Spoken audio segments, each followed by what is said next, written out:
Imagine if we don't manufacture that product, if we don't focus it, the relay might fail, and that might cause, a loss. So even if you're contributing a small part of the overall thing, it's bringing together a big service to society, basically.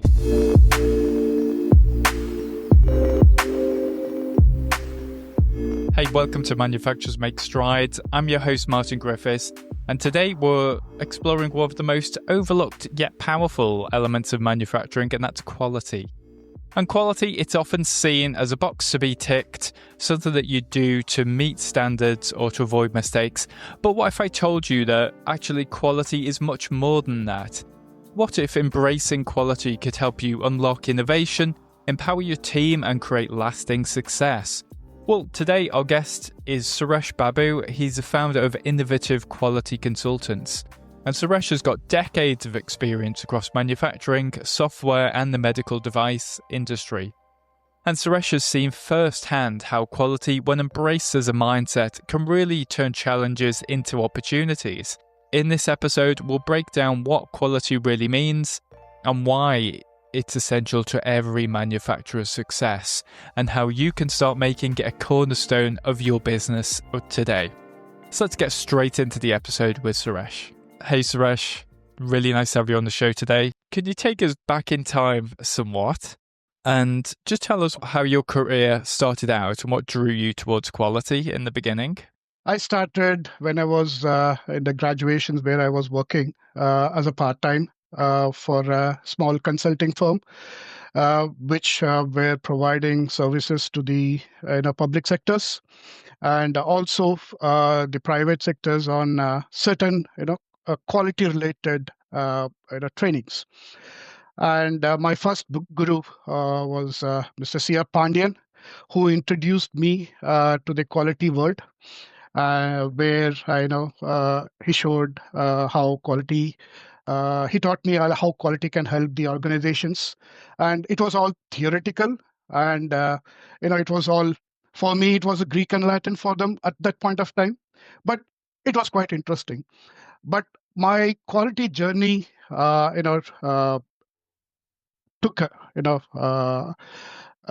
it went on when I met my second guru, Mr. Sindil Kumar, who was working on ISO certifications. So he was a consultant who established procedures, processes for the industries for ISO certifications.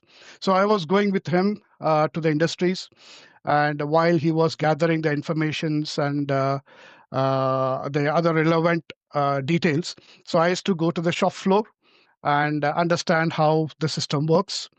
And then I had the opportunity to work with him on defining the procedures and quality management. And while I was showing my interest, so he said, "Why not you come and attend ISO 9001?" This was way back in 1997. And so he said, "Why not you come and attend the seminar?" And that was the point where I decided that quality is for me. And I fell in love with the word quality and ISO, quality systems, how they define the entire quality systems, how it works. And mind, like it was all theoretical, but I was impressed. And after the training, when I went to the industries, my perspective was completely different. So earlier, I was just talking and I used to inquire, why these, why this, why are you having a piece of paper hanging on the machines? And I was fascinated with the charts that was displayed. But after the training, my perspective changed, and I could correlate why we need it. And it was going on for almost 3 years, mostly theoretical, like providing trainings, assisting the team, and uh, creating the procedures and making it audit safe or audit ready. And later, after 3 years, I realized during the seminars, whenever we conduct the seminars or training sessions, there were a few questions. And I realized, oh, I am the best person to define the quality management system. I can define, an best of the art quality management system.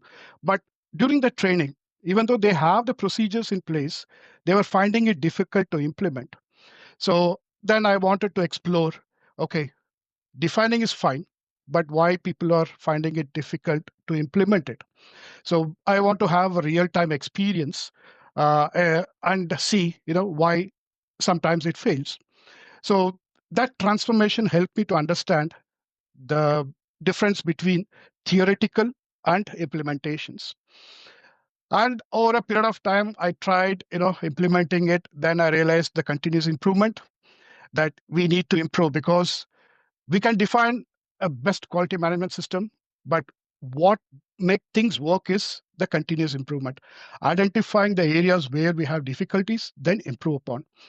So overall, I have over 20 years of experience, predominantly in quality management, and where I have defined the quality management system, implemented the quality management system, and improved the quality management system. And for the past 8 years, I've been working in the medical device. So earlier, I was in the manufacturing unit, and because it was paying me low at that point of time, so I thought the software was paying more for quality. And later on, I realized that it depends. Like software, the traditional software, they were not giving importance to the quality, so more into delivery. Then I lacked interest. Then I moved towards a medical device where quality is not for convenience. It's for, it's a compulsory. It's a compulsory. So, and for the last 8 years, I've been, through this medical device, and I would say, yeah, I'm enjoying. So you mentioned, I can't remember exactly how you phrased it, but I think basically you said that you saw felt like a perfect fit between yourself and quality when you kind of discovered that, quality as a career was a thing. Yeah, What yeah. do you think it was about yourself, or what skills do you think you had that meant it was such a good fit, for you? As I mentioned, when I attended that ISO, introduction to ISO standard 9001, I was fascinated by two things. One is the word quality, because it was repeated and it went into my mind. And second thing which I was impressed, and which is still my principle, is the Taguchi loss function, which says any loss to the company is loss to the society. So that's what the principle is. So I was, attracted towards that statement, and over a period of time, I added one more statement, like, any loss to the company is loss to the society, and I'm part of that society. So, so that was my statement added to it, and I keep repeating it to my team. So that thought process gave me an opportunity. Why not? I work in a quality team. I had opportunity. I was a good developer, and I was called the king of C in software development.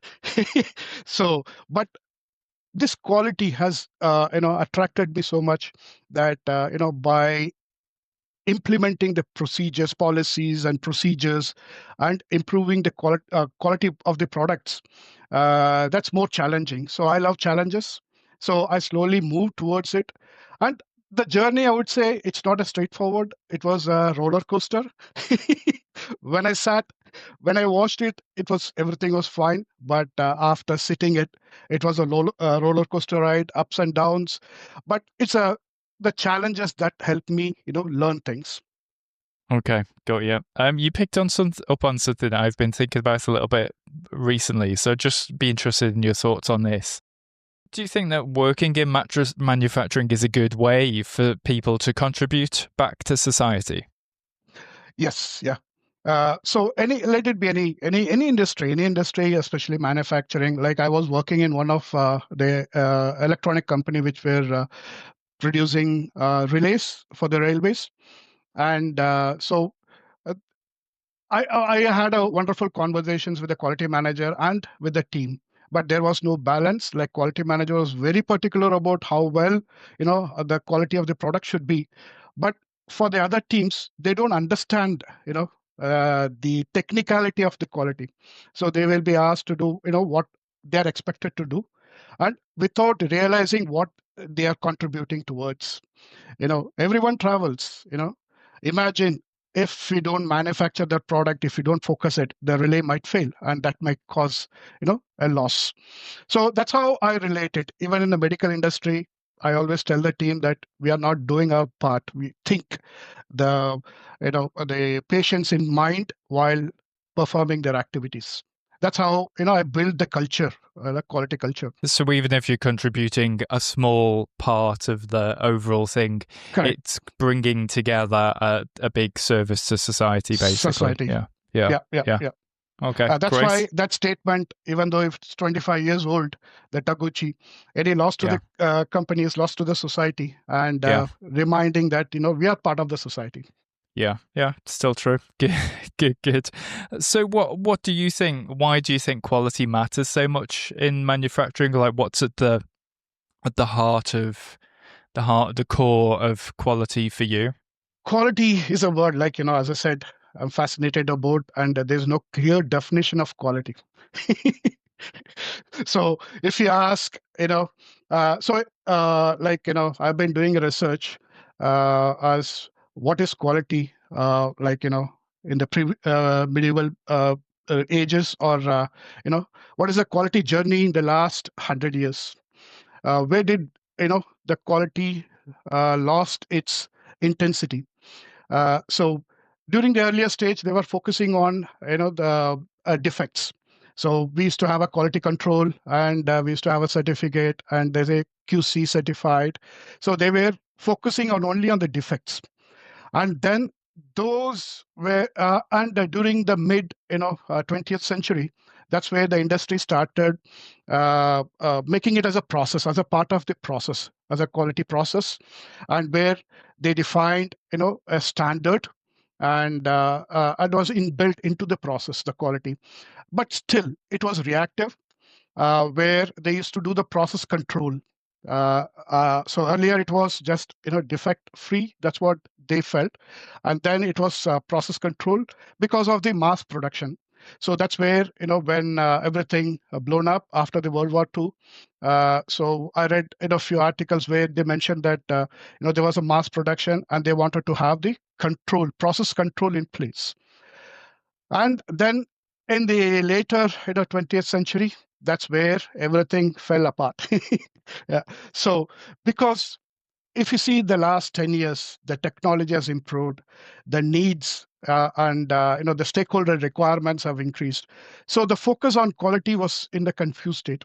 Like, if delivery is important or the quality is important, there was always a debate. And when a delivery comes into picture, if the management wants, oh, let's go ahead with the delivery, then quality takes the back step. So it has been, through various phases of quality, but still, that's why, I felt that, we need to do something for, to emphasize more on quality rather than the compliance. Let it be ISO certifications or anything. We need to make sure that employees understand what they do. Mm. Do you think really then the quality? Well, a manufacturer making products, do you think for them the quality or the judgment of quality that is in the perception of their customers of their products then? Yeah, it's a teamwork, I would say. That's what the quality says about. It's not about meeting the expectations, exceeding the expectations. So what we need to do is not only understand. So the customer have needs and wants, and first we need to identify what the customer needs, and also wants, and just leverage it with our requirements. So always focus on their needs, and it's not what we deliver to the customer. It's understanding what they need, and then understand what they want, and have a combination of those and deliver it. And customer always plays a key role before and after. Yeah. Yeah. Okay. That's really interesting. Yeah, kind of understanding and analysis of what lies behind, what lies behind it. So you've had very 20-year career working in and around manufacturing, working with quality. Was there a moment or an experience that made you feel, yeah, this is where I can make a difference, or this is where I can make my impact on the, you know, in my career? Yeah, right from the beginning of my career, you know. Uh, when I had a theoretical knowledge and when I've entered into the real life scenarios, that's where everything changed. And I was in a confused state for almost 2 years. So I can define the procedures, and everyone is impressed, but still we don't have the we couldn't implement it. So I took a back step and thought about what's wrong. Is it the process fault, or is it the people fault, or a combination of everything? And everywhere in the quality management system we say, oh, management responsibility. But before we go into the management and ask for the support, I always find ways to provide a justifications as why we need to focus on quality. So over a period of time, what I understood was we have an excellent quality management system, and we have experts in each manufacturing unit. Be let it be, design control team, or R&D team, or any other team you take, manufacturing team. So they are the experts of that subject. What they lack is about the quality. So for me, every organization should have a definition of quality, and it should be linked with the quality policy, and that quality policy has to be in aligned with the mission and vision of the company, and this has to be translated into individual processes. So by doing certain activities, by incorporating the mission, vision, and the quality policy into the procedures, we are trying to achieve the common goal of the organization, not individual goals, not the team goals. So that's where I try to spread the quality is everyone's responsibility. uh, like I've said, a couple of years ago, I told one of the team where they were working in silos. Everyone is expert, but they are working in silos. And so I told them that initially when I joined a career, I thought it was it's a sprint. Quality is a sprint. Oh, you run certain distance, that's the end of it. Then I realized, no, it's not a sprint, it's a marathon. And then I realized, oh, marathon means, they say quality means quality assurance responsibility, the team's responsibility. Then I realized, okay, it's not, it's a sprint, it's a marathon. But after a certain time, I realized that it's a sprint within a marathon. So you do certain activities, then move to the next step, then go to the next step. Then in the last 8 years in the medical industry, what I understood is, it's not teamwork, it's not individual again. When that sprint, it's again silos. What I said was, uh, it's a sprint, it's a marathon, but the only difference is we are running as a relay race. so so you do certain part, I have done my role, now you take it. So before I give, the person who is going to take the next one has to follow the rules. So whether you have done the right thing, and whether it is good to go for the next phase. So where we have stage gate assessments, or whether the stage is very clear for the next one, or is garbage in and garbage out. So when I said, when I realized that it's a sprint and it's a relay race where everyone has to play the role, now I think that makes a success for the quality. Because everyone thinks that hey, quality means it's a quality team's responsibility. And the second contribution I did was, there's a team. There are individual teams within our organization, be it manufacturing software or medical device. So there's a quality management process, and each team, they're experts, and we'll be, as a requirement of the standards, it's required that we need to train individuals on the quality processes. And what they do is they send their document, read and understand. Okay, clear, that's done and dusted. but that's not the system works. So what I did was how I differentiated myself was to train the individual team of what is their expectations from the quality management system. So as a R&D, what are your roles and responsibilities? Forget about the entire quality management system. So I broke down those into a specific area and trained the R&D team as this is what your roles and responsibilities are, and you have to shift left to understand what you're doing. So during the design phase itself, they have to get involved, or during the, anything, somebody has to be there as a representative so that they understand the entire picture, not sit in silos and think that, oh, okay, let them finish their work and then we'll take it forward. No, then you ask for the doubts. So I tell them noise has to be during the beginning or during the concept phase.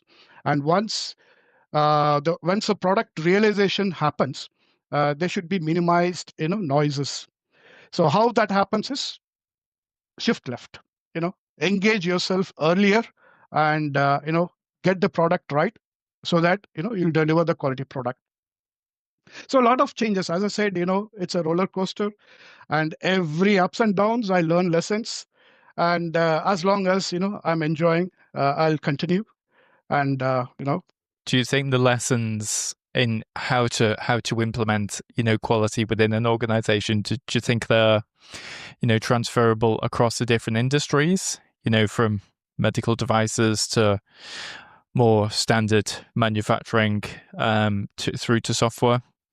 Or do you think there's subtle differences in the medical industries is like a regulated, like almost every industries are regulated, but since it's related to humans and, it's highly regulated. But compared to airlines and, others, yeah, it's different. But everything has to be regulated, and the basic principles remains the same. It's the only the depth of analysis, like risk management. We have everything everywhere across the industry, it's common, but how depth we go into this industry differs. And in the medical industry, we are fortunate to say that we have classifications. So we have class 1, class 2A, 2B, and 3, based on those classifications and the risks. So it mandates how depth we want the documentations to be. And for other industries, we don't have it. But thing is, the quality principles remains the same, and it's how it gets implemented.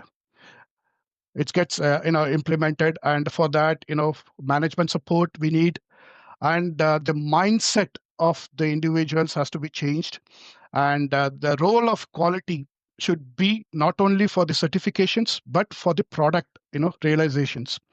The focus has to be on the product realizations rather than certifications. Certifications is fine, but I strongly believe that once you implement on all the quality management principles in the product realization, the certification is just an output.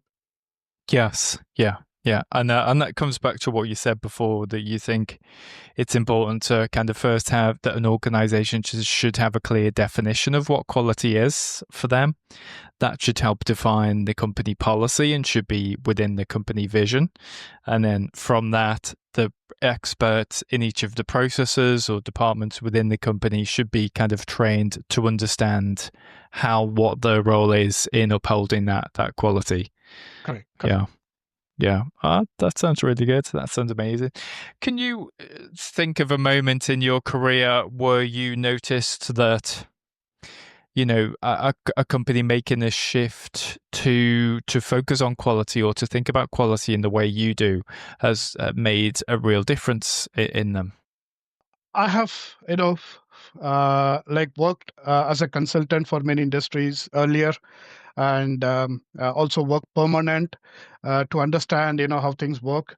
But the problem is everybody wants quality, but when there is a pressure of delivery, that's where the quality gets hit. So they need to have the right balance, you know. Yeah, keep the quality in focus, like the delivery in focus, but the quality has to have the emphasis. Like, we need to have emphasis on the quality. Uh, and we can we have many methods like risk-based approach, or anything, or minimum software. Sorry, minimum quality systems has to be implemented. So what changes I made was minor, and that minor is about the mindset. Hey, don't just do what is required. So if there is anything non-value adding tasks, please discuss with me or discuss with the team, and we can remove it. And there is a lot of things like, just for the sake of quality documentations, just don't create documents or don't create any records.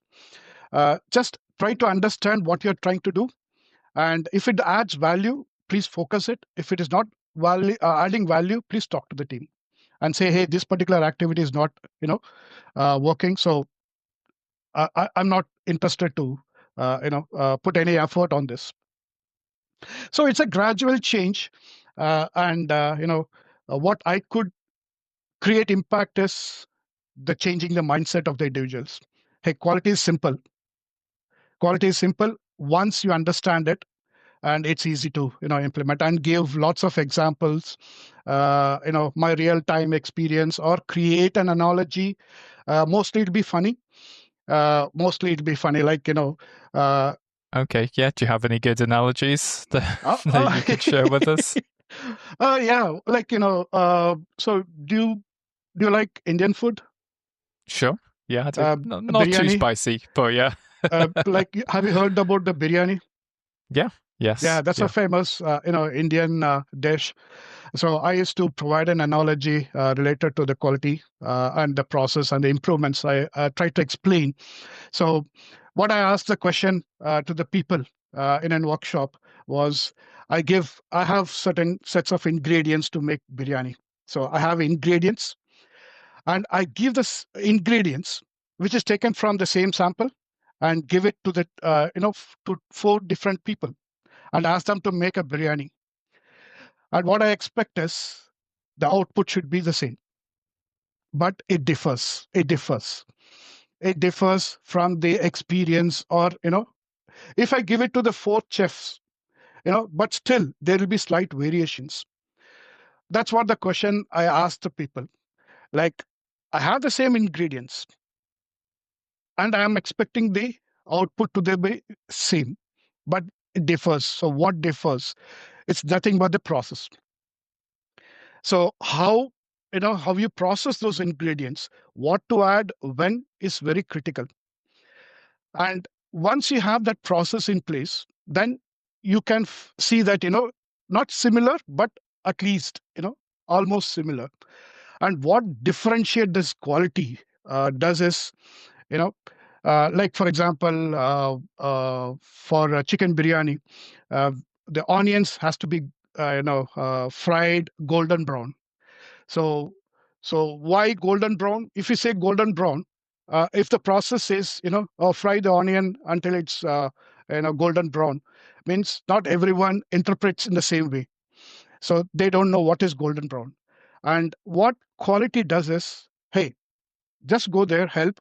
This is what the is golden brown, and why we have to make it is because it when it is golden, it produces the flavor, which is which is a key factor for the biryani.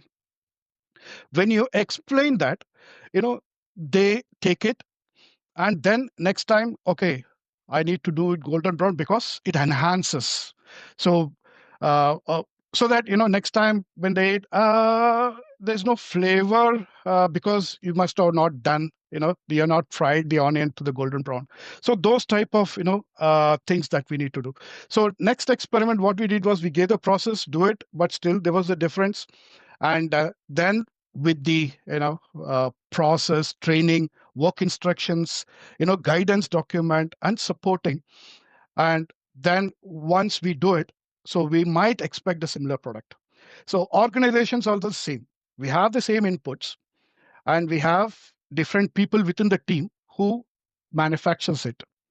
So when we correlate those, you know, people will remember, hey, yeah, I need to, put tomatoes before, adding spices.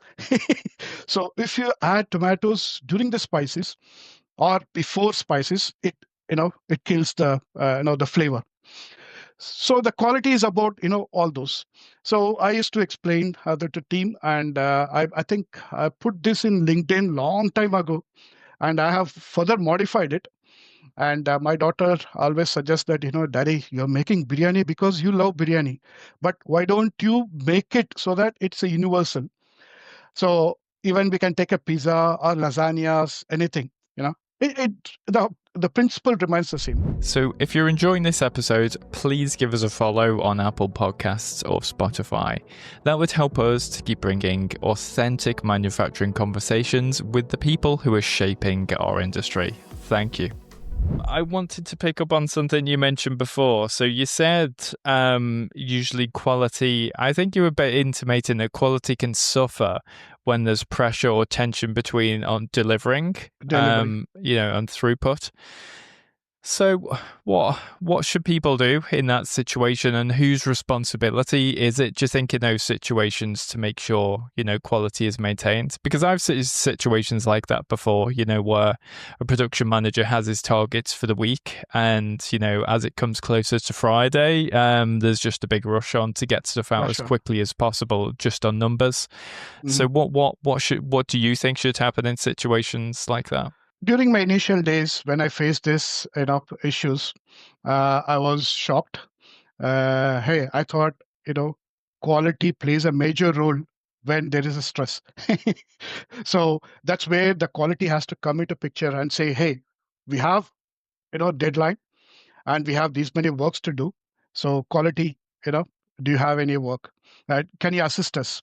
That's what I was expecting it. But what I found was I was missing in the meeting invite. Yes. So the release, I was because they knew missing. you'd ask difficult questions. Then I realized, so I let the, one or I think 2 releases to go. And the third release, so what I did was I did the groundwork. So what happened, in the first release, what happened in the second release, and what we missed, and what was the what was the cost associated with it after delivery. So once I had those data, third time I went to the senior management and said, hey, this is what I found out. And so during the first release, we couldn't do certain things because quality was, backseated. And for the second release, this is what happened, and this is a cost. These are overall, quality issues we had. And this time, I want you to take the ownership. I will provide you with an email. You carry on, like I said, that let the team carry on, but somebody has to take the ownership. So that's where, the mindset changed. So after the second release, they said, what can we do? Okay, you tell me this is what the scenario is, and now you suggest what to do. That's where I propose the risk-based, approach. So, okay, we have these many requirements which are not tested. Or these are the DIs or the requirements that needs to be tested, and just select only the high priority. Identify this high priority which must be tested. So what they used to do is, whichever is simple, they used to test it and say, oh, we have completed the test, or there was only few tests, but those are critical ones. And so I said, just flip it, just test all those critical things so that it's ready to go. And while it is delivered, just work on the lower priority ones. So that worked. And that's how the organizations my director, he said, okay, I think we should involve you in the war rooms. So we used to have a war room, and where we used to have all the for the last 2 weeks of the delivery, they used to discuss and do everything. But I was allowed to enter into the war room, where I was able to make some changes. And by transferring the risks, creates an impact. So there should be an ownership, and they should have the differentiation between the cost of quality and the cost of poor quality. So that's a term which I always use. So if you don't do it, this is what the cost is. If you do it, and this might be the cost of poor quality, and plus, the brand, brand and the customer trust. So all those, If which it is, suffers through to poor things being shipped, yeah. yeah. So there's a lot of, techniques, tools to, define, measure, monitor, and also to highlight, how, Hmm. where things can go wrong. Okay. I appreciate that. That helps explain that to me. That makes sense. You mentioned before that you've had various roles, some employees at companies, and then some time consulting. You're consulting now you've started Innovative Quality Consultants. Just tell me about what you're doing there and how that's changed or shaped your approach to quality.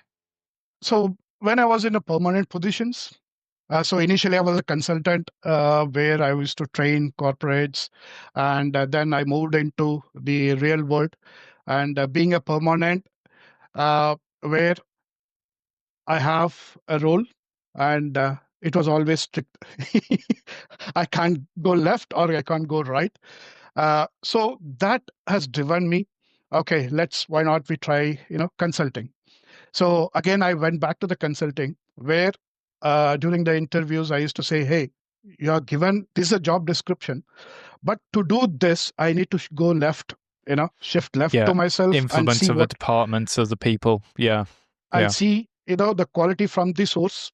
So do I have the freedom? Yes. Then I enter into the industry, into the company, and do whatever I could. But later on, what I did was, there's a gap.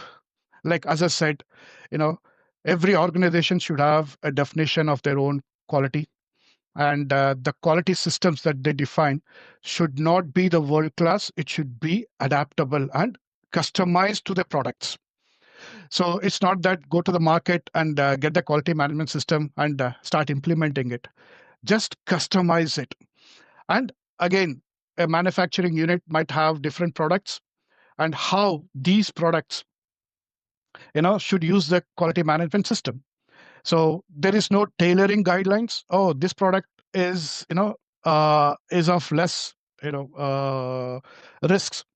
So we need, little bit of procedures, whereas other products might have, high values. So for which we need to, customize or tailor our quality management system. So the tailoring guidelines are missing. And also the training, as I mentioned, training is across the organizations. So what I wanted is to customize a role-based training and what it means to the individual team. So for that to happen, I thought I will create my own, organizations. So it started in 2015. I call it as Innovative Quality Consultants. So where I want to innovate, the quality systems is there, and innovations can be, small thing like bringing in a tool, or making changes to the existing procedures and to customize it based on their products. And so all those, factors I have. So I'm still trying to configure what training or what services I need to provide. So on the top of the mind, what I have is I need to specify in my website, or to the potential customers, that I don't have any service. You don't tell me what you like, what I should do. I will tell you what the organizations need. So it might be looking like an attitude, but that's what I wanted. So if they say, hey, I want to improve this particular process, then improving that particular process will not help, because there's an entire quality management system sitting around it. So you can't do everything perfect in a silos. So what I do is, I'll do the gap assessment, and see, where exactly the gaps are, and then provide you with the solution. hey, this is the weakest area, and these are the, then prioritize and say that, and once we prioritize it, it will be sequence. Yeah. So not Yeah. that, It's, start in the middle.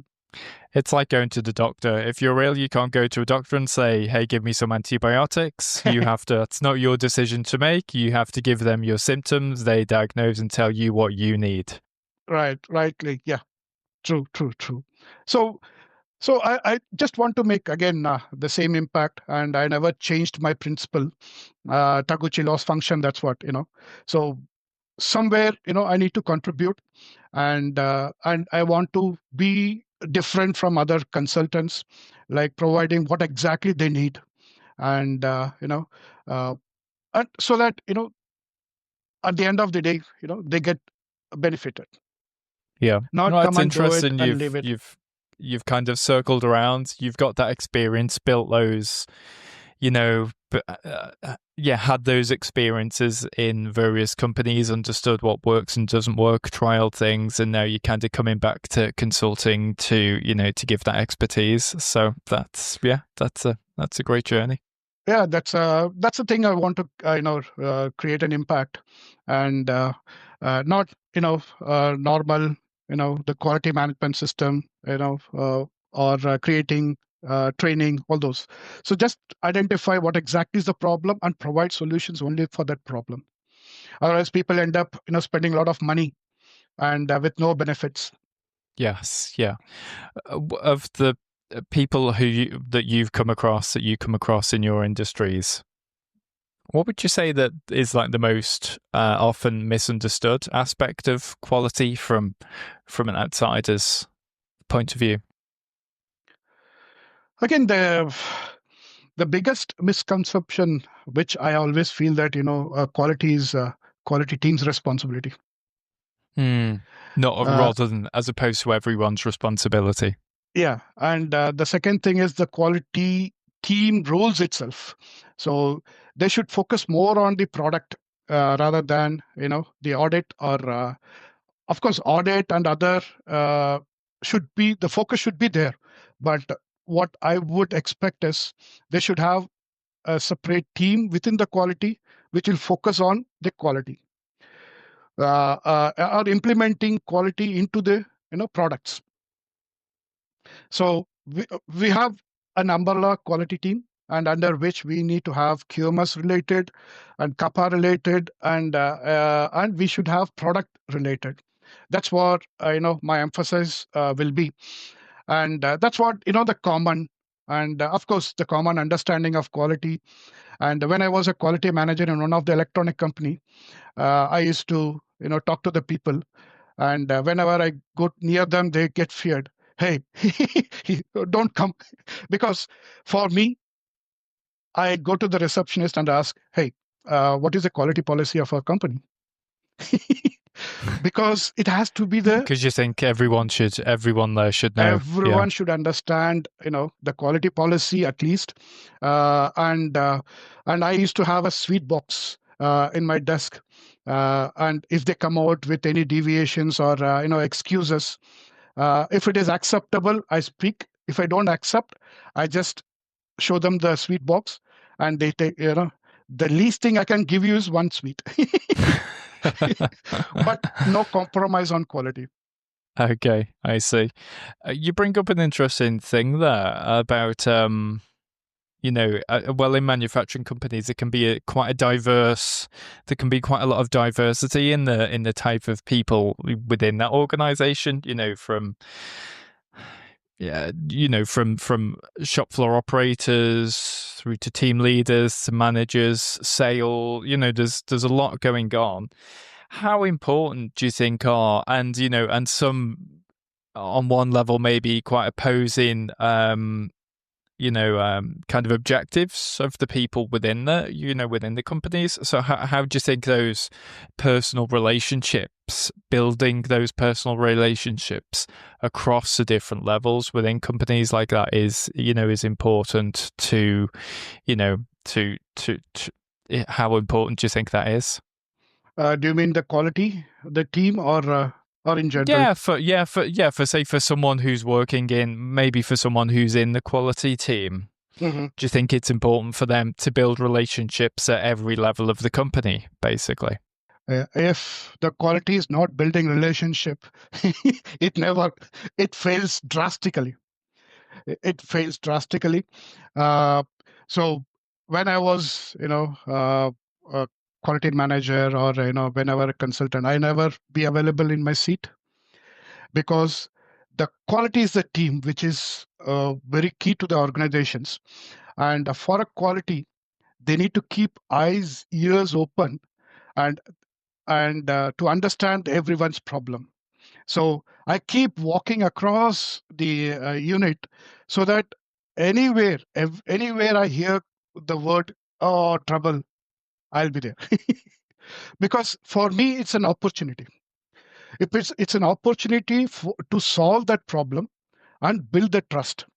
So for initially, I go to them, and later on, once I build the trust, they come to me. Hey Suresh, this is what we are facing issues. Can you do you have any solutions for it from the quality perspective, or anything? So I keep traveling. I hate to work from home. I hate to work from home, because that fails, because Because you need to be there I with the need to be people in there, front of people. Yeah. and I need to understand their emotions, and Yeah. I should be able to listen to them, not on the call, but always. So even when I go to the coffee machine, if people talk seriously, then I can knock knock. Can I come in? So yeah, the strong. We have to build, the quality team has to build a strong relationship with the team as well as with the senior management, and so that the right communications goes to the right people. And so if everyone is doing fine, that's fine. Management be happy. And again, it's a management role, as you mentioned, how those quality policies, or mission and visions are broken down to the team. That helps them focus. So there'll be indirect feedback. So the quality policy has to come from the bottom, and the effectiveness has to go from bottom to top. Okay. Okay. I see. I got you. Okay, thank you. All right, I would like to try a couple of quick, fun questions now that Uh, we call myths or truths. So I'll just give you a statement. It might be a bit outlandish, but I want you to tell me if it's a myth or a truth and why. So, first one is that prioritizing quality always slows down production. it's a true in the real life scenario, but the thought process is a myth, because it's not about nothing wrong with the quality or quality systems or quality processes.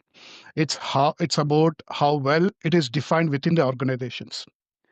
So if you have a well if you have a well defined quality management system that integrates quality into every phases of the product, then it will not be a any hindrances. Only it happens when you have the delivery. So they think that's one of the thing which I wanted to discuss, is quality is not a support process. Always think that so whenever we talk to the customers, they don't give there's no budget for quality from the customers, so they don't have any focus. So that's why it's becoming a support process. So but once we elevate from the support and make it as part of the product realization, that's where it gets the real importance, and it'll be a part of the project, not become a bottleneck. Okay, I see. Okay, all right. Next one then. Um, Investing in quality is too expensive for smaller manufacturers. Again, it's a myth, because investing, the cost of quality First of all, you need to identify the scope, even if it is a small manufacturing. I would not say it's their fault, but once you go out and that's where the things break up. So what we need to identify is, okay, what is my scope? And we have the ISO standards. Once you interpret what is my intended use or what is my purpose, and define the process only to meet that, and be free to remove all the non-value added just activities just to meet the standards, ISO standards. But you can tell the auditors saying that, hey, this is our product and these are the processes involved. We are ignoring those, and just document it why we don't need it. That's how, that simple is what quality is. But when the small organizations tried to, impose everything, that's where it breaks up. And that's one of the reason why I established innovative quality consultants to help the small industries, because to get trained on the quality procedures and ISO standards, it's tough and it's costly. And I always tell that Microsoft is not ISO certified, Apple is not ISO certified. What they do is they inbuilt the quality into the system, and that's how they build the trust. So they don't require, oh, we are certified ISO or anything. So that's the attitude which a small industry should have, and they should be able to inbuild. And if for some reasons, if they want, for any other regulatory requirements, then they should have a subset of process, not the entire process.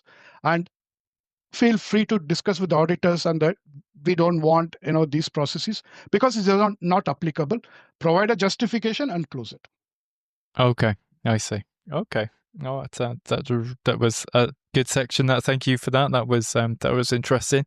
So I was wondering, what are you working on at the moment? Then you're doing consulting. Have you got any projects for just at the start of 2025 here? What are you working on at the moment? As of now, I'm still refining my objectives for the company. Because if it was money, I would have done it uh, earlier. But it's not about the money; it's about the contribution. What we do for small and medium companies. So I'm trying to figure out what are the services based on my past experience where we lack, and what we need to do, especially for the smaller industries, and who has interest in implementing the quality system. So first is, one thing is about providing the services, and second thing is the tools. I'm planning to develop a tools, and so that the quality management system can be simplified by using the tool, not filling all the forms, mandatory forms, and get it wet signed. So if they can automate it, digitalize, that will help. And the third one is about the book. Initially I started with the frustrations. Hey, why these organizations are doing this?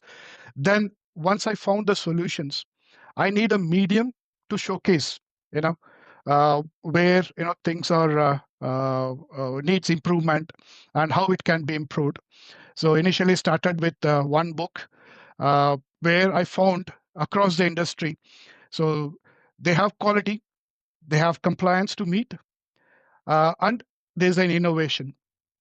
So as of now, the compliance is given importance. So they wanted to make sure that we are compliant with any standards. That's the main focus. But I want to shift towards the quality, and so that the compliance will become part of the byproduct of quality, and so that that builds the innovation platform for innovations. So I'll be introducing few models and tools and techniques which can help them to innovate and to maintain, to innovate products without compromising on quality and compliances. And then over a period of time, when I was doing my first draft, I realized that I couldn't focus much on risk management in the book, so I want to keep it concise, but tempted to add more details. So I thought I will create a book, how in manufacturing units can use risk management to innovate. So hazard analysis. Yeah, second book has evolved, and again the third book which I wanted to write was on the design control or R&D, how an R&D, but it can change.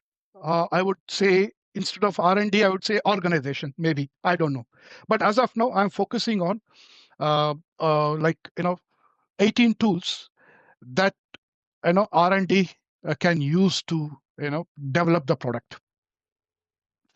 And I have implemented one of the tool, like I would say quality management for quality function deployment, which I have personally used to buy a car. So the quality function deployment is one of the key tool that helps to identify what the customer needs and wants, and then come out with the solutions. Okay, So sorry. You're going to have to tell me that story. How did you use one of these tools to buy a car?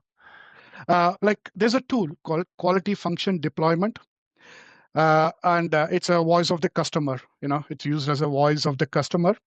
So this tool is a method to use to capture what exactly the customer needs and wants. Okay, so the company can provide what they want or what they could, but this tool will help to come out with a solution, and which will say what exactly the customer needs are. So I fine tuned this tool, and I was in the process of buying a car. So I don't know which one to use. I know I need a car. I need a car to take me from place A to place B. And what I did was on the left row, on each row will have my own criteria, like how old is it? Is it a new car or a second-hand car? And how many owners? One or two, three are owners. And fuel efficiency. Since I travel a lot, so I need fuel efficiency. And do I need to pay for brand? And how old should be? And all those, I listed it, and everyone will have their own priority. Like how important is brand to me? Oh, it's low. It's low. How important is the mileage? It's high for me because I need to travel along. So I given a weightage to each of the characteristics, and on the each column, I just put the cars that I've looked in, and mapped it against those requirements. So car A, it meets my criteria, or I'll give a score of 1 to 10. Yeah, fine. So when I multiply this weightage and the car performance, so I then ultimately I get a value at the bottom, which will help me to prioritize. Okay, we had these 10 cars under my research, and top three cars which beats my expectations, not need, like what, not want. It's a need. So I identified those three cars, then did further research, did a test drive, and then finally I bought a car, which I never, it was a good decision. So which helped me, for a long run, and it has become a member of our family now. Good. So that worked out for you. That's great. I asked because we're looking for a new family car at the moment, and there's four of us, and we all have completely different priorities of what we want for in the That's what. car. That's So what. Yeah. I don't think the car exists that will give us all exactly what we want. So we need a tool to help us get past our stalemate at the moment.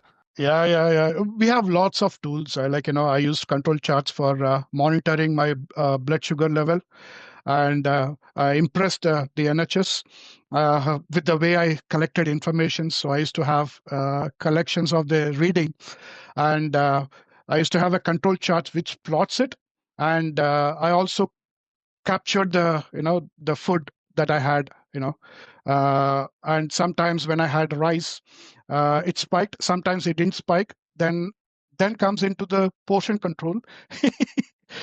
And there were certain things which really spiked it, even though I had less quantity. So that helps me to understand, what exactly, spikes the sugar level. And it helps me to come out with a balanced diet. And but still, once I threw the tool, it's gone. Yeah, great. So this helps in all areas of life. That's that's Yeah, that's what, amazing. the third book is about the 18 tools for R&D, which, so I'll have a theory and implementation for the industry and implementation in a personal life. These sound great. These sound great. We'll look forward to seeing these as they as you're ready to kind of publish these and get these out over the course of this year. They sound Right. amazing. So hopefully this year I'll be releasing all these 3 books.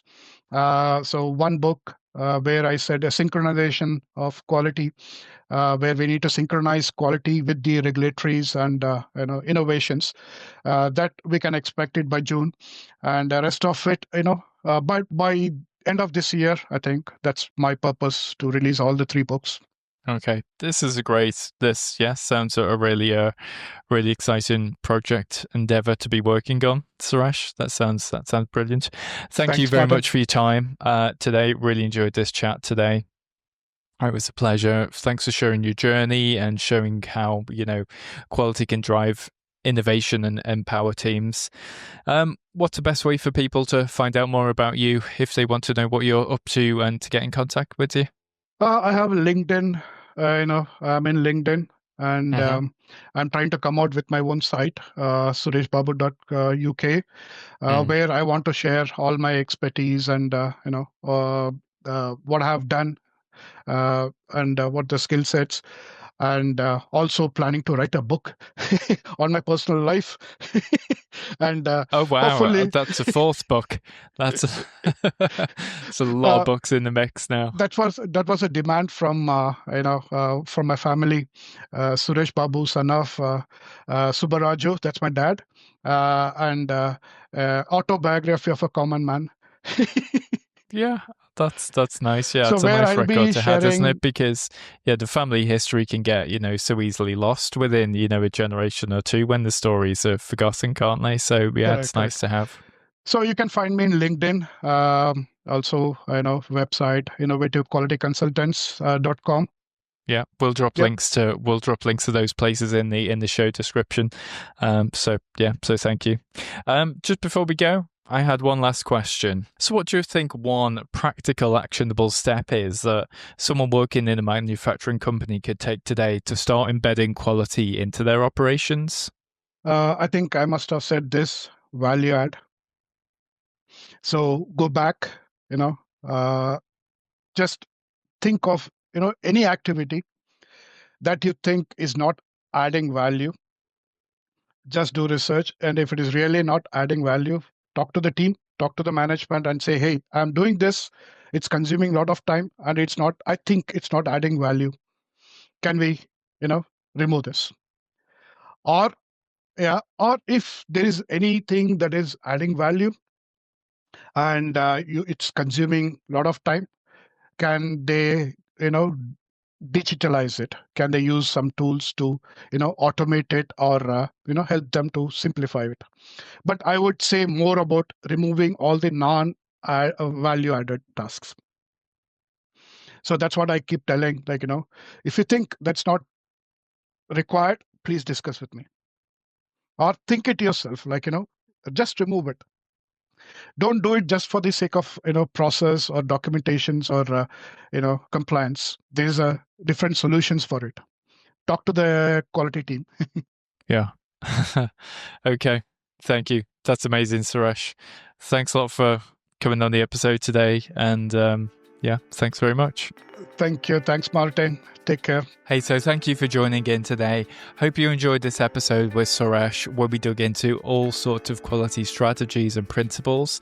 So if you enjoyed the episode, please follow us on Spotify or Apple Podcasts so you don't miss what's coming next. If you could share this episode with people in your network, that would inspire more manufacturers to embrace quality as a mindset. And I'll see you on the next Manufacturers Make Strides.